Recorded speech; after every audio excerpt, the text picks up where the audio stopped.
கிட்டத்தட்ட 15 மாதங்களுக்கு மேலா நடந்துட்டு இருக்கிற ஹமாஸ் இஸ்ரேல் இடையேயான போரை நிறுத்துறதுக்கான போர் நிறுத்த ஒப்பந்தம் இன்னைக்கு தான், அதாவது ஜனவரி 19 தான் அமலுக்கு வருது. ஹமாஸ் அமைப்பினரை குறிவச்சு இஸ்ரேல் நடத்தின தொடர் தாக்குதல்கள்ல இதுவரை 46,800க்கும் அதிகமானோர் பலியாகியிருக்காங்க. அதுல பெண்களும் குழந்தைகளும் ஏராளம். இந்திய நேரப்படி ஜனவரி 19 ஞாயிற்றுக்கிழமை மதியம் 12 மணிக்கு இந்த போர் நிறுத்த ஒப்பந்தம் அமல்படுத்த முடிவு செய்யப்பட்டிருந்துச்சு. இந்த போர் நிறுத்தம் தற்காலிகமானதுதான் அப்படின்னு சொன்ன இஸ்ரேல் பிரதமர் பெஞ்சமின் நெதன்யாகு ஹமாஸ் அமைப்புக்கு சில முக்கிய நிபந்தனைகளையும் விதிச்சிருக்காரு. இஸ்ரேல்ல இருந்து சிறைபிடிக்கப்பட்ட பிணை கைதிகளோட பட்டியலை ஹமாஸ் அமைப்பு வெளியிடணும் அப்படின்னு அவர் சொல்லியிருக்காரு. அதை தாமதப்படுத்தினா சொன்ன நேரத்தில் போர் நிறுத்தம் அமலுக்கு வராது அப்படின்னு அவர் எச்சரிச்சிருக்காரு.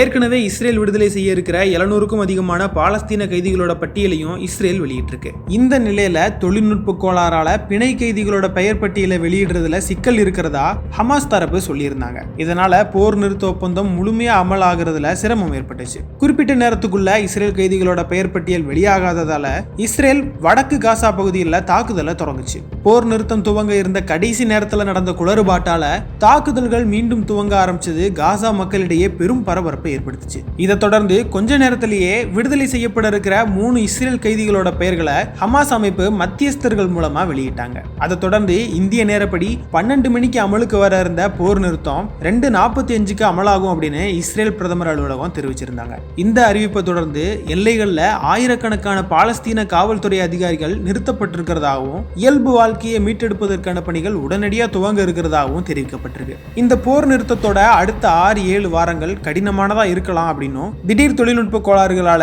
புதிய சிக்கல்கள் ஏற்படலாம். அதனால காசா மக்கள் நம்பிக்கையோடையும் பாதுகாப்பாகவும் இருக்க அறிவுறுத்தப்பட்டிருக்கிறது குறிப்பிடத்தக்கது.